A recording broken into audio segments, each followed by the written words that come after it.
हर नजर कांप उठेगी महशर के दिन, खौफ से हर कलेजा दहल जाएगा। रब्बे सल्लिम वो फरमाने वाले मिले, क्यों सताते हैं ऐ दिल तुझे वसवसे, क्यों सताते हैं ऐ दिल तुझे वसवसे। पुल से गुजरेंगे हम वजद करते हुए, पुल से गुजरेंगे हम नात पढ़ते हुए। कौन कहता है पाँव फिसल जाएगा, हर नजर कांप उठेगी महशर के दिन, खौफ से हर कलेजा दहल जाएगा। अख्तरे खास्ता क्यों इतना बेचैन है, अख्तरे खास्ता क्यों इतना बेचैन है। तेरा आका शहंशाह कौनैन है, तेरा आका शहंशाह कौनैन है। लो लगा तो सही शाह लौलाक से, लो लगा तो सही शाह लौलाक से।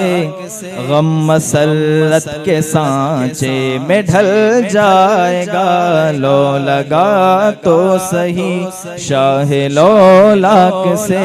गम हर नजर कांप उठेगी महशर के दिन, खौफ से हर कलेजा दहल जाएगा।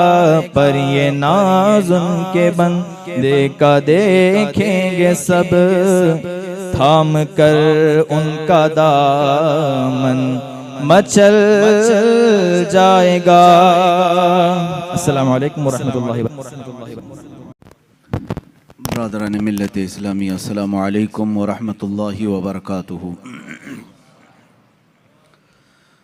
अल्हम्दुलिल्लाह अल्हम्दुलिल्लाहिल हन्नानिल मन्नान, अल्लज़ी खलक़ल इंसान व अल्लमहुल बयान, वस्सलातु वस्सलामु अला रसूलिही सय्यिदिल इंसी वल जान, व अला आलिही व अस्हाबिही ज़विल खैरि वल इहसान। अम्मा बअद, फ़अऊज़ु बिल्लाहि मिनश शैतानिर रजीम, बिस्मिल्लाहिर रहमानिर रहीम। वमा हुआ अलल गैबि बिज़नीन, सदक़ल्लाहु मौलानल अज़ीम। वबल्लगना रसूलुहुन नबियुल अमीनुल मतीनुल मुख्तारुल करीम, व नहनु अला ज़ालिका मिनश शाहिदीन वश्शाकिरीन वल्हम्दुलिल्लाहि रब्बिल आलमीन। बारगाह रिसालत मुआब सल्लल्लाहु तआला अलैहि वसल्लम में दुरूद पाक का हदिया पेश करें। अल्लाहुम्मा सल्लि अला सय्यिदिना व मौलाना मुहम्मदिन मअदनिल जूदि वल करम, व आलिही व अस्हाबिहिल किराम व इब्निहिल करीम व बारिक व सल्लिम सलातन दाइमतन सरमदन अबदा। अज़ीज़ान गिरामी वक़ार, आज की महफिल पाक में उन्वान सुखन है इल्म ग़ैब मुस्तफ़ा सल्लल्लाहु तआला अलैहि वसल्लम।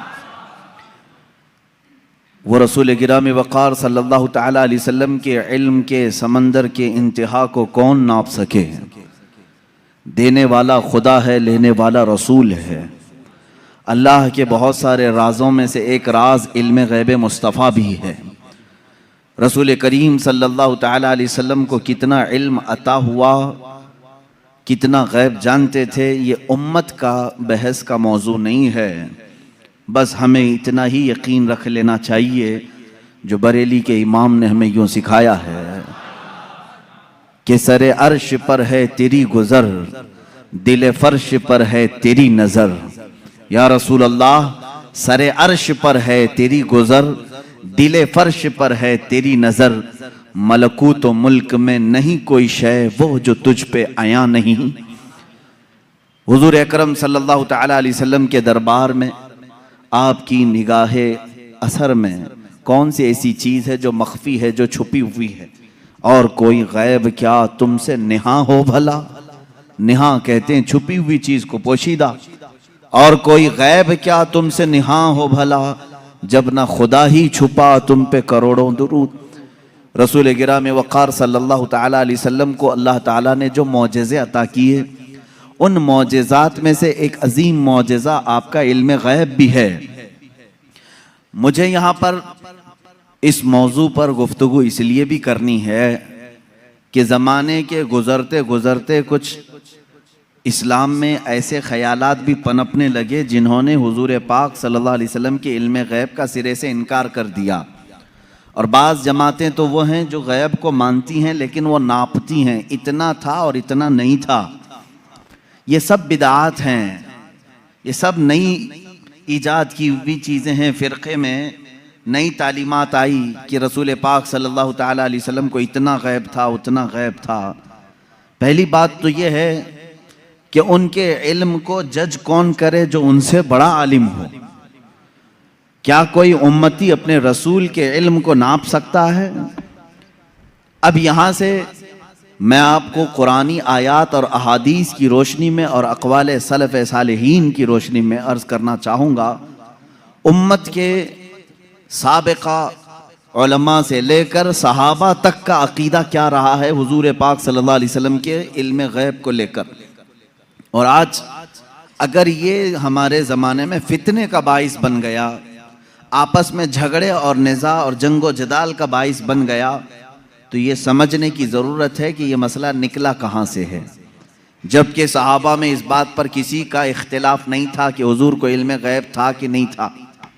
इस पर कोई डिस्कशन आप हदीस की किताबों में नहीं दिखा सकते कि सहाबा आपस में झगड़ते थे कि हुजूर को इस बात का गैब था कि नहीं था, कभी नहीं। बल्कि सहाबा तो सहाबा हैं, उस ज़माने के जो मुशरिकीन थे, जो काफिर थे, उनका भी अकीदा था कि जो नबी होता है वो गैब की खबरें देता है, उनका भी अकीदा था। बात तो यही है, कई लोग आकर के हुजूर पाक सल्लल्लाहु ताला अलैहि वसल्लम से गैब की खबरें पूछते थे। अगर आप अल्लाह के नबी हैं तो फलां चीज़ बता दीजिए, अगर आप अल्लाह के नबी हैं तो फलां चीज़ बता दीजिए। तो उनका हुजूर के पास आकर के इस तरह सवाल करना, ये इस बात की दलील है कि काफिरों का भी अकीदा था कि नबी गैब की खबरें जानता है। सहाबा की तो बात छोड़ें, सहाबा में तो कभी ये बात डिस्कशन में आई नहीं। लेकिन 14 सदियों के बाद उम्मत इस हाल से गुजर रही है कि इनमें भी कुछ बनाम उलमा ऐसे लोग आए जिन्होंने बाज़ाब्ता फ़िरक़ों की बुनियाद रखी और किताबों में लिख मारा रसूल पाक सल्लल्लाहु ताला अलैहि वसल्लम को पीठ पीछे की खबर नहीं थी या दीवार पीछे का इल्म नहीं था। ये वो बातें हैं जो 1400 साल के बाद बाज़ मौलवी कहलाने वाले हजरात ने लिख दिया या गढ़ लिया और उम्मत को इसी बात पर परेशान कर दिया, जमातें पैदा हो गई। लेकिन मेरे अजीज़ों, हम जो आज तक अकीदे पर हैं, अल्हम्दुलिल्लाह ये वही है जो 14 सदियां पहले सहाबा का अकीदा था। वो अपने नबी कौनैन सल्लल्लाहु ताला अलैहि वसल्लम के मुतालिक क्या अकीदा रखते थे, कुरानी आयात भी इस बात की शाहिद हैं। चंद इनके जो एतराज़ात हैं, मैं आज पूरी इल्मी गुफ्तगू आपसे करूँगा, थोड़ा जहन को तैयार रखें, दलाइल को भी समझें, इसलिए कि सिर्फ सुनी सुनाई बात पर यकीन कर लेना ये सुन्नी की आदत नहीं होनी चाहिए। दलाइल की रोशनी में बात करें। कुरान पाक की जितनी आयात हैं मैं उनके ऊपर आता हूँ, अभी आता हूँ। लेकिन सहाबा का पहले अकीदा क्या है ये तो मैं बता दूँ। हुजूर पाक सल्लल्लाहु ताला अलैहि वसल्लम के पास एक सहाबी हाजिर होते हैं और वो गरीब सहाबी थे। वो घर से ये सोच करके निकलते हैं उनकी वालिदैन का इंतकाल हो चुका था और गुर्बत बहुत ज़्यादा थी, तंगदस्ती थी। वो सहाबी कहते हैं मैं घर से ये निकला कि आज हुजूर पाक सल्लल्लाहु अलैहि वसल्लम से ये दोनों चीज़ों की दुआ करा लूँ, मेरे माँ बाप की मग़फ़िरत की दुआ हो जाए, मेरे माल में बरकत की दुआ हो जाए। वो आए मस्जिद नबवी शरीफ में, लेकिन मामला ऐसा था कि असर के बाद बड़े बड़े सहाबा हुजूर पाक सल्लल्लाहु अलैहि वसल्लम को घेर कर बैठे हुए थे, इनको जाने का मौका ही नहीं मिला। और ये कहते हैं मेरी हिम्मत नहीं हो सकी सबसे आगे बढ़ कर के मैं अपना मुद्दा रखूं। मगरिब की अजान हो गई, मगरिब पढ़ाई रसूल करीम सल्लल्लाहु अलैहि वसल्लम ने, फिर जलसा हुआ लेकिन फिर सहाबा घेर लिए। ये कहते हैं मुझे बात करने का मौका ही नहीं मिला, दूर खड़ा रहा। इशा हो गई। अल्लाह के हबीब सल्लल्लाहु तआला अलैहि वसल्लम इशा के बाद अपने हुजरे की तरफ रवाना हो गए, अपने घर की तरफ रवाना हो गए। ये सहाबी कहते हैं आखिर तक मुझे बोलने का मौका नहीं मिला। सोचा कि दरवाज़ा खुलने से पहले एक बार मौका मिल जाए, मैं बात कर लूं। ये सोचते हुए पीछे हाथ बांधे चले जा रहे थे। अल्लाह के नबी सल्लल्लाहु तआला अलैहि वसल्लम आगे आगे चल रहे हैं। दरवाजे के करीब पहुंचे, रसूल करीम सल्लल्लाहु तआला अलैहि वसल्लम पलट करके देखते हैं और उस सहाबी से कहते हैं, जा अल्लाह तेरे वालिदैन की मगफिरत फरमाए, अल्लाह तेरी गरीबी और तंगदस्ती को दूर फरमाए। मिली वो मुराद भी जो कह न सका लब से, मेरे सुकूत पर भी मेरे शाह की नजर गई। अजीज़ा ने गिरामी, ये सहाबा का अकीदा था।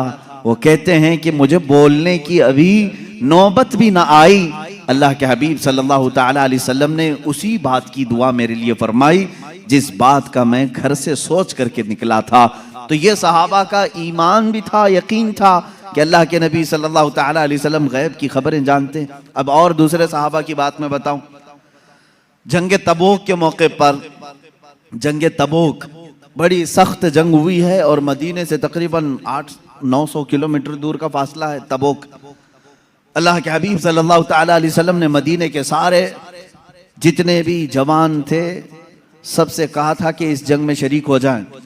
सब निकले, 3 सहाबा पीछे रह गए। उसमें हजरत काब बिन मालिक रज़ियल्लाहु ताला अन्हु जो हदीस के रावी हैं, फरमाते हैं मुझे कुछ हुआ तो नहीं था, अभी जाऊंगा तभी जाऊंगा, जैसे लोग जमात में शरीक होने के लिए काहिली कर जाते हैं आज के ज़माने। मैं सहाबा को तमसील या तशबीह नहीं दे रहा, लेकिन वो सहाबी कहते हैं मेरे साथ ऐसा मामला हुआ कि कोई उज़्र नहीं था, लेकिन मैं सोचा कि अभी सुबह जाकर के जमात में मिल जाऊंगा। सुबह हुई, सहाबा की सफ़ें लगी, निकलने का वक्त आ गया। इन्होंने ये सोचा थोड़ा घर में आराम कर लेता हूँ, दोपहर तक मदीने के बाहर ही रहेंगे, जल्दी से जा करके मिल लूंगा। वो जमात मदीने से बाहर भी चली गई। सोचते सोचते शाम हो गई और ये नहीं गए। इस तरह 3 सहाबा मदीने में रह गए और जंग तबूक में मेरे आका सल्लल्लाहु तआला अलैहि वसल्लम बनफ्से नफीस तशरीफ ले गए। जब जंग का ख़त्म हुई, वहाँ से वापसी हुई, आने के फ़ौरन बाद अल्लाह के हबीब सल्लल्लाहु तआला अलैहि वसल्लम ने इन 3 को तलब किया। अब इनकी बातें सुने। हज़रत काब बिन मालिक हैं इसमें। ये कहते हैं अल्लाह के रसूल सल्लल्लाहु तआला अलैहि वसल्लम ने हमें बुलवाया और हुजूर की आदत करीमा थी, सबसे पहले पूछते थे कोई उज़्र था तुम्हारे पास, ना आने की कोई वजह थी। अब इस सहाबी की बात सुने, कहते मैं चाहता तो कुछ ना कुछ बात गढ़ लेता कि घर का काम काज आ गया था, बच्चे बीमार थे, जायदाद का मसला था, कुछ तो कह देता। हज़रत काब कहते हैं, ये अल्फाज हैं उनके, मैं कुछ बहाना कर ले जाता, लेकिन उसके पास क्या बहाना करूं जो दिलों की हालात भी जानता है, जो दिलों की भी खबर रखता है। वो कहते हैं सहाबी रसूल कि मैं कह दिया कि अल्लाह के नबी आप बेहतर जानते हैं, उज़्र तो कुछ नहीं था, सुस्ती और काहिली ने मुझे दूर रखा। तीनों का यही मामला था। बहरहाल ये मामला अलग है, किसी दूसरे वक्त अर्ज करूं, ये लंबी हदीस है। हुजूर पाक सल्लल्लाहु तआला अलैहि वसल्लम ने उन तीनों सहाबा का बायकाट किया 40 दिन तक। फिर कुरान की आयत नाजिल हुई, उनकी तौबा कबूल हुई, फिर उनको माफ़ किया गया। लेकिन मुझे इससे बयान यही करना था, सहाबा का अकीदा ये है, वो ये कहते हैं हम चाहते तो बहाना कर लेते, लेकिन उनके पास क्या बहाना करें जो दिलों की भी जानते हैं। इसका मतलब ये है कि ये सहाबा उसका उस तरह का अकीदा नहीं रखते थे जो आज के मुल्ला कहते हैं कि पीठ पीछे की खबर नहीं थी, दीवार के पीछे की खबर नहीं थी। वो सहाबी कहते मेरे दिल के हालात वो जानते थे, इसलिए मैं बहाना नहीं कर सका। अजीज़ा ने गिरामी वक़ार, 1-2 नहीं, कई बातें इस बात की शाहिद हैं और दलील हैं। अल्लाह के हबीब सल्लल्लाहु तआला अलैहि वसल्लम ने गैब की खबरें दी हैं। अब मुझे ये बताएं, नबी जो लफ्ज़ है ये किसी भी दुनिया की डिक्शनरी में जाकर उठाओ, अरबिक लफ्ज़ है ये, नबी अरबिक वर्ड है। इसका तर्जुमा कहीं से भी जाकर के आप देखें, नबी का माना होता है गैब की खबर देने वाला। गैब की खबर देने वाला। इसका डेफिनेशन ही ये है, अगर वो गैब की खबरें ना दे तो फिर नबी कैसा? वो लफ्ज ही उसके ऊपर सूट नहीं करेगा अगर वो गैब की खबर नहीं जानते हो। गैब की खबर से मुराद क्या है मेरे अजीजों? जो जाहिर है हम इसको कहते हैं जाहिरी खबर, और गैब में बहुत सारी चीजें आती हैं। जमीनों का इल्म, आसमानों का इल्म, तुम्हारे नसब का इल्म, तुम्हारे दिलों के अंदर छुपे हुए राजों का इल्म, तुम्हारे घरों में मौजूद खबरों का इल्म, बहुत सारी चीजें आती हैं, ये सब गैब में आती हैं। अब हजरत ईसा अलैहिस्सलाम के मुतालिक कुरान कह रहा है, व उब्रिउल अकमह वल अबरस व उहिल मौता बिइज़्निल्लाह व उनब्बिउकुम बिमा ताकुलून व मा तदखिरून फी बुयूतिकुम। हजरत ईसा अलैहिस्सलाम कहते हैं कि मैं तुम्हें वो सब चीजों की बात बता दूंगा, खबर दे दूंगा जो कुछ तुम अपने घरों में बैठकर खाते हो और जो कुछ तुम जमा करते हो। ये कौन कह रहा है? ईसा अलैहिस्सलाम। उनकी जुबान में कुरान बयान कर रहा है। कुरान ये कह रहा है ईसा अलैहिस्सलाम उन तमाम चीजों की खबर देते थे जो लोग अपने घरों में खाते हैं, जो लोग अपने घरों में जमा करते हैं। जब बनी इस्राइल के नबी ईसा अलैहिस्सलाम घरों में मौजूद खानों की खबर दे सकते हैं, सैयदुल अंबिया सल्लल्लाहु तआला अलैहि वसल्लम पूरी उम्मत की खबर नहीं रख सकते? अजीज़ान गिरामी वक़ार, रसूल गिरामी वक़ार सल्लल्लाहु तआला अलैहि वसल्लम कितना गैब रखते थे, कितना नहीं, एक अलग टॉपिक है। मैं आपको इस मसले को निहायत ही अखलाक के साथ, तमीज के साथ, तहजीब के दायरे में बताऊंगा। इसलिए कि कभी कभार होता है कि कोई जोश में और जज्बे में इधर से उधर चला जाए, लेकिन मैं बड़े अदब के साथ आपसे अर्ज करूंगा, इल्म गैब का इनकार कहां से आया, क्यों हुआ, और हमारा आज ये मसला क्यों बना। उसकी वजह यह है कि बाज सलफी और वहाबी और उनकी पैरवी में जमाअते देवबंद, जिनके बाज उलमा ने हुजूर पाक सल्लल्लाहु तआला अलैहि वसल्लम के कुछ इल्म गैब का इनकार किया, उनकी किताबों में मौजूद है। अब यहीं से ये मसला निकला, उनके इस मज़ऊमा बातिल अकीदे के ऊपर इमाम अहले सुन्नत फाजिल बरेलवी रहमतुल्लाह ताला अलैह ने पूरी किताब तसनीफ फरमाई, अद्दौलतुल मक्किया बिल माद्दतिल गैबिया, जिसमें तकरीबन 200 दलाइल से साबित किया है कि हुजूर पाक सल्लल्लाहु तआला अलैहि वसल्लम को मा काना व मा यकून का इल्म था। जो कुछ हो चुका और जो कुछ होने वाला है सबका इल्म था, सबका इल्म था। अब अगर हुजूर पाक सल्लल्लाहु तआला अलैहि वसल्लम के इल्म गैब के मुतालिक आप डिस्कशन में आ जाएं, तो अब मैं आपको बताता हूं, आपको किसने बताया कि इंसान अव्वल कौन था? दुनिया में सबसे पहले कौन आया?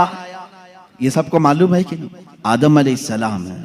वो सबसे पहले नबी थे, सबसे पहले रसूल थे। अब इससे पहले भी अगर जाएं, आदम अलैहिस्सलाम को पैदा कैसे किया गया? आदम अलैहिस्सलाम जन्नत में रहे, जन्नत से फिर दुनिया में भेजे गए, उनकी पैदाइश के मामलात, उनके दुनिया में आने के मामलात, फिर सैयदना नूह अलैहिस्सलाम ने तबलीग फरमाई 950 साल, उसके बाद और भी अंबिया इकराम अलैहिस्सलाम के वाक़यात। ये सब बातें आपको बताई किसने? किसने खबर किया? कौन बताया आपको? सबका नुक्ता इत्तिहाद तुम्हारे यहाँ जमा होगा मोहम्मदुर रसूलुल्लाह सल्लल्लाहु अलैहि वसल्लम। अगर अल्लाह के रसूल सल्लल्लाहु तआला अलैहि वसल्लम ना बताते तो न तुम्हें आदम अलैहिस्सलाम की खबर थी, न तुम्हें नूह अलैहिस्सलाम की खबर थी, न तुम्हें इब्राहीम और इस्माइल अलैहिस्सलाम की खबरें थी, न तुम्हें हज़रत यूसुफ अलैहिस्सलाम के वाक़यात मालूम थे। कुरान जो कुछ भी बयान हुआ है वो मुस्तफ़ा की ज़ुबान से तो बयान हुआ है, मेरे आका सल्लल्लाहु तआला अलैहि वसल्लम के ज़ुबान से बयान हुआ है। तो मेरे अजीज़ों, जो हो चुका हुजूर उसका भी इल्म रखते हैं, जो हो चुका मेरे आका सल्लल्लाहु तआला अलैहि वसल्लम उसका भी इल्म रखते हैं, उसकी खबर रखते हैं। अब बाद में होने वाला ये भी आपको मालूम है, हर मुसलमान का अकीदा है क़यामत आने वाली है या नहीं? अगर इनकार करोगे तो इस्लाम से निकल जाओगे। क़यामत कैसे आएगी इसका पूरा नक्शा भी मालूम है, कैसे आएगी आपने उलमा से सुना होगा, किताबों में पढ़ा होगा। क़यामत के करीब क्या क्या हालात होंगे, निशानियां क्या क्या हैं, ये सब चीजें बताई गई। याजूज माजूज आएंगे, दज्जाल निकलेगा, सूरज पश्चिम से निकलेगा, दाबतुल अर्द आएगा, ये बड़ी बड़ी निशानियां। ईसा अलैहिस्सलाम नाजिल होंगे, इमाम मेहदी का ज़हूर होगा, ये बड़ी बड़ी निशानियां। और उसके बाद एक दिन ऐसा आएगा कि सूर फूंका जाएगा। ये इसराफील अलैहिस्सलाम के हाथ में अभी सूर है, फरिश्ते हैं, और वो बाजे की शक्ल की एक चीज है, उससे आवाज धीरे धीरे निकलेगी और उसके बाद फैलती जाएगी, निहायत तेज हो जाएगी। उसी आवाज के धमाके से पूरी दुनिया का इख्तिताम होगा। फिर सूरज चांद टकरा दिए जाएंगे, तारे फट जाएंगे, जमीन उड़ा दी जाएगी, पहाड़ रूई के गाले की तरह उड़ रहे होंगे। फिर मैदान क़यामत कायम किया जाएगा, क़यामत आएगी। इतना सारा डिटेल ये किसने बताया आपको? ये कौन बताया है? अगर रसूल पाक आने वाली खबरों को नहीं जानते थे तो फिर क़यामत की खबर कभी नहीं देते। इसका मतलब है अल्लाह के नबी सल्लल्लाहु तआला अलैहि वसल्लम आदम अलैहिस्सलाम की पैदाइश से लेकर रोज़े क़यामत तक जो सूर फूंका जाएगा, कायनात की हर चीज से वाकिफ थे, हर चीज से बाखबर थे। हुजूर अकरम सल्लल्लाहु तआला अलैहि वसल्लम का इल्म गैब कितना था, कितना नहीं था, अब इस पर आते हैं हम। इसलिए कि बाज़ उलमा, उनसे हमारा भी डिस्कस हुआ, उन्होंने कहा कि आप खामखा वहाबी और देवबंदी जमात से इख्तिलाफ रखते हैं। हम कभी इनकार नहीं करते हुजूर सल्लल्लाहु तआला अलैहि वसल्लम के इल्म गैब का, लेकिन हम ये कहते हैं कि पूरा पूरा इल्म गैब उनके पास नहीं था। हमारा उन्होंने बाज़ाब्ता हमारे साथ ये डिस्कस किया, पूरा इल्म गैब नहीं था। हम हम हुजूर के थोड़े से इल्म गैब का इनकार नहीं करते, हाँ था रसूल को, लेकिन पूरा नहीं था हर चीज का। मैंने कहा इस पर क्या दलील है आपके पास? उन्होंने कहा बाज़ मकामात पर हुजूर ने कहा है मुझे मालूम नहीं, बहुत सारे ऐसे मकामात हैं वाक़या हो गया, हुजूर को उसकी खबर नहीं रही। इसका मतलब है हुजूर को पूरे इल्म गैब का पूरा इल्म गैब नहीं था, थोड़ा सा तो था, हम इसका इकरार करते हैं। मेरे अजीज़ों, जवाब सिर्फ इतना ही है कि चलो मियाँ, हम और आप बैठते हैं, हम ये लिखते हैं कि हुजूर का क्या क्या इल्म गैब था, और आप ये लिखो कि हुजूर को किस किस चीज़ का नहीं था। मुबारक हो तुम्हें, तुम हुजूर के इल्म गैब की नफी पर लिखते जाओ, और हम हुजूर के इल्म गैब के इस बात पर लिखते जाएंगे कि अल्लाह के नबी सल्लल्लाहु तआला अलैहि वसल्लम को किन किन चीज़ों की खबर थी और तुम किन किन चीज़ों की नहीं थी, इस पे लिखो। और उसके बाद मातम करो अपनी जिंदगी पर कि अल्लाह ने तुम्हें किस तरह की ये ड्यूटी लगाई कि नबी कौनैन का नक्श निकालने पर पूरी जिंदगी लगा दी। हुजूर पाक के सल्लल्लाहु तआला अलैहि वसल्लम के मर्तबे को कम करने के लिए तुम्हें ड्यूटी लग गई, तुम इस चीज पर तैयार हो गए। अजीज़ान गिरामी वक़ार, पहले ये तो मुझे बताएं कि कौन है जो ये इंसाफ करेगा, इतना था इतना नहीं था, कितना था? क्या तुम नबी के जमाने में हो? हुजूर पाक सल्लल्लाहु तआला अलैहि वसल्लम से तुमने कुछ पूछा है इस बारे में? चलो अगर 100 चीजों का इल्म था हुजूर सल्लल्लाहु तआला, या इल्म गैब अगर 100 को कहते हैं तो तुम बताओ हुजूर के पास 70 था कि 75 था कि 80 था कि 82 था? कोई हद है तुम्हारे पास? नहीं बता सकेंगे, मेरा चैलेंज है। वो कहते हैं बाज का था। अरे मियां, वो बाज की भी तो तहदीद कर दो, बाज का मतलब क्या है? नहीं, बाज का इल्म गैब था। आज भी वो कहते हैं हुजूर को बाज चीजों का इल्म गैब था। मैं यही कहता हूं वो बाज कितना था ये आप मुतय्यन करके बता दो। चलो 30% था, 40% था, परसेंटेज नहीं बयान कर सकेंगे। जहां उन्होंने उंगली रख दी कि इतना था, तो फिर वो इस्लाम में ज्यादती करने वाले बन जाएंगे और खारिज इस्लाम हो जाएंगे। हुजूर के इल्म को उन्होंने अगर घेर दिया इतना था। अब हमसे वो पूछते हैं चलो ठीक है, हम नहीं बताते कितना परसेंट था, आप ही बताओ कितना था। हम कहते हैं अल्लाह के बाद अगर कोई इल्म है तो रसूल पाक के बाद, तो अल्लाह का नापो, उसके बाद पता चल जाएगा। अल्लाह रब्बुल इज्जत का जो इल्म है, उसके बाद अल्लाह ने अगर किसी को इल्म अता किया है तो अपने रसूल को अता किया। यह हमारा अकीदा है। अब हमें मालूम नहीं अल्लाह का इल्म कितना है, अब हमको वो असल मालूम नहीं, तो फिर जिसको अता किया उसका क्या हम हिसाब कर सकेंगे? अब एक एग्जाम्पल मैं आपको बता दूं। सैयदना खिज़र अलैहिस्सलाम, जिनको खदिर कहा गया है, मूसा अलैहिस्सलाम और हजरत खदिर का जो वाकया है सूरह कहफ में है, उन्होंने खुद कहा है कि मुझे बाज चीजों की हिकमत दी गई। हजरत मूसा अलैहिस्सलाम हजरत खिदर से मिलने के लिए गए थे, मालूम होगा आपको वाकया। मूसा अलैहिस्सलाम अपने ज़माने के जलीलुल क़द्र पैगंबर है। आपने अल्लाह की बारगाह में दुआ की कि अल्लाह, जो इल्म और हिकमत से भरा हुआ तेरा बंदा है, मुझे उससे मुलाकात करा। अल्लाह ने फरमाया, एक मछली भून करके ले चलो, समंदर के किनारे किनारे चलते रहो, जहां ये मछली जिंदा होकर समंदर में चली जाए वहां मेरे उस बंदे से तेरी मुलाकात होगी। कुरान पाक में ये मौजूद है सूरह कहफ में। मूसा अलैहिस्सलाम अपने गुलाम के साथ लेकर चलते रहे, एक जगह आराम करने के लिए आप रुके, सो गए, मछली वहीं जिंदा हुई, भुनी हुई मछली, तली हुई मछली जिंदा हुई और समंदर में कूद गई। गुलाम ने खबर नहीं किया, उठाया नहीं। मूसा अलैहिस्सलाम आराम फरमा रहे थे, फिर जब बेदार हुए तो गुलाम भूल गए, आगे चल पड़े। मूसा अलैहिस्सलाम को भूख की शिद्दत हुई तो आपने कहा लाओ वो मछली खा लेते हैं, अब लंबा सफर नहीं होगा। तब गुलाम ने कहा वो मछली वहीं उछल कर चली गई थी जहां आप आराम कर रहे थे। वाकया तवील है। वापस मूसा अलैहिस्सलाम वहां आए तो देखा एक सफेद पोश बुजुर्ग थे, उन्होंने आपका नाम लेकर के आपको सलाम की, मुलाकात हुई। हजरत मूसा अलैहिस्सलाम ने उनसे कहा कि मैं आपके साथ कुछ दिन रहना चाहता हूं। उन्होंने कहा तुम मेरे साथ नहीं सब्र कर सकोगे। मूसा अलैहिस्सलाम ने कहा रहूंगा।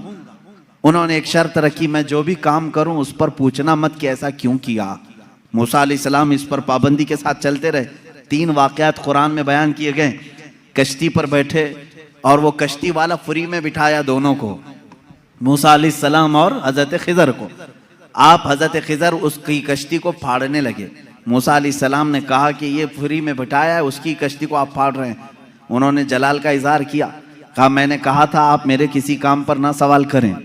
आपने कहा आइंदा नहीं किया जाएगा। कश्ती से उतरे, एक मकाम पर गए, एक गांव में कुछ बच्चे खेल रहे थे, उसमें खूबसूरत बच्चा था, उसको पकड़ करके उन्होंने मार दिया हजरत खिदर ने।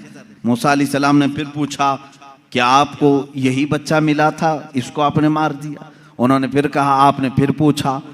उन्होंने कहा मूसा अलैहिस्सलाम ने आखिरी एक मौका और, एक गांव पहुंचे, गांव वालों से कहा हमको मेहमान बना लो। गांव वालों ने इनकार कर दिया, हम दोनों को मेहमान नहीं रखेंगे और ना खाना खिलाएंगे। वो वहां से निकले, उस गांव की एक दीवार गिर रही थी। मूसा अलैहिस्सलाम से हजरत खिदर ने कहा चलो दोनों मिलकर के दीवार को सीधी करते हैं। मूसा अलैहिस्सलाम ने कहा एक तो गांव वालों ने खाना भी नहीं खिलाया, मेहमान भी नहीं बनाया, इनकी दीवार को हम क्यों सही करें, और आपने ऐसा क्यों किया? हजरत खिदर ने कहा अब यहाँ से तुम्हारा और हमारे जुदाई का रास्ता, हादा फिराकु बैनी व बैनक सउनब्बिउका बितअवील मा लम तस्तति अलैहि सबरा। कुरान कहता है अब खिदर अलैहिस्सलाम ने कहा जिस पर आपको सबर नहीं हुआ उनमें से हर एक की मैं हिकमत बताता हूँ। इसके पीछे छुपा हुआ गैब का इल्म क्या था? ये कौन कह रहा है? सैयदना खिदर अलैहिस्सलाम। इसके पीछे छुपे हुए राज क्या थे? वो कश्ती जिसमें हम बैठे थे, मैंने इसलिए फाड़ा कि किनारे एक बादशाह जालिम जो अच्छी कश्तियों को देख करके गसब कर लेता था, लूट लेता था, मैंने उस पर एहसान करके थोड़ा सा ऐब लगा दिया ताकि इस मजदूर की कश्ती को बादशाह हड़प ना ले, गसब ना कर ले। ये इसके अंदर छुपा हुआ गैब था, गैब का इल्म था। मूसा अलैहिस्सलाम को दूसरे वाक़ये की खबर उन्होंने दी।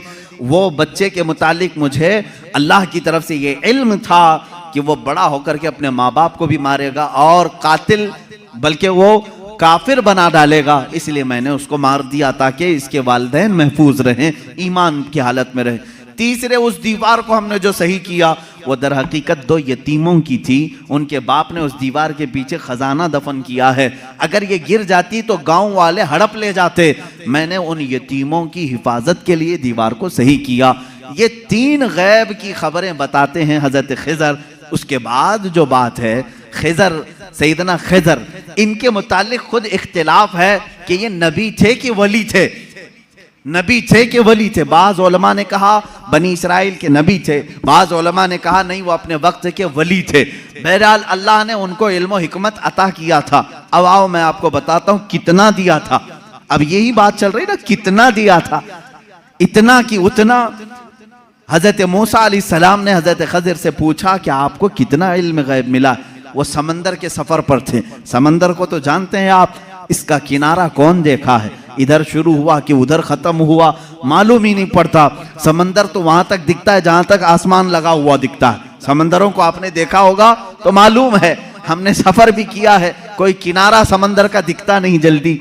हजरत खिदर उस वक्त कश्ती में बैठे हुए हैं मूसा अलैहिस्सलाम के साथ, एक चिड़िया उड़ती हुई आई, बैठी, उसने चोंच मारा और समंदर से कतरा पानी पी और उड़कर चली गई।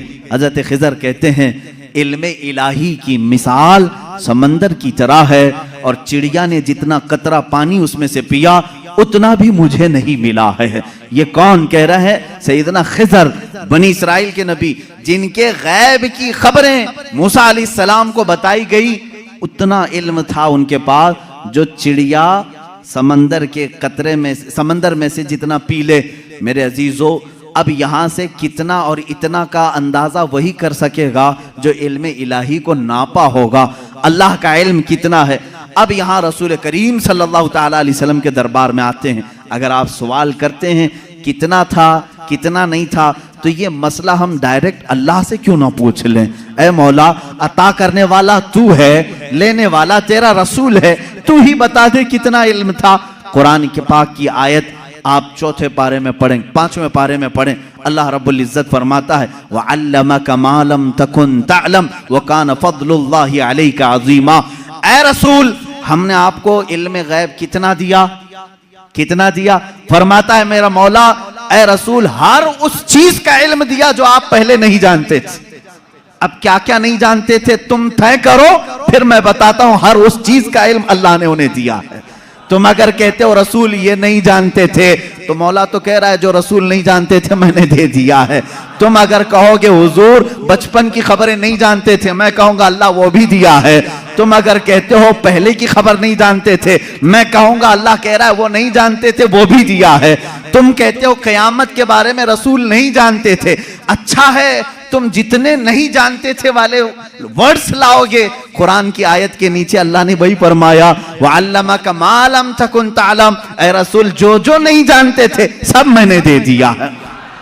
जो जो नहीं जानते थे, तुम जो भी कहोगे ये नहीं जानते थे, साफ कहो हाँ ठीक है नहीं जानते थे, लेकिन अल्लाह कह रहा है रसूल जो नहीं जानते थे वो दे दिया है। अब तेरा लफड़ा किस बात पर है? तेरा झगड़ा किस बात पर है?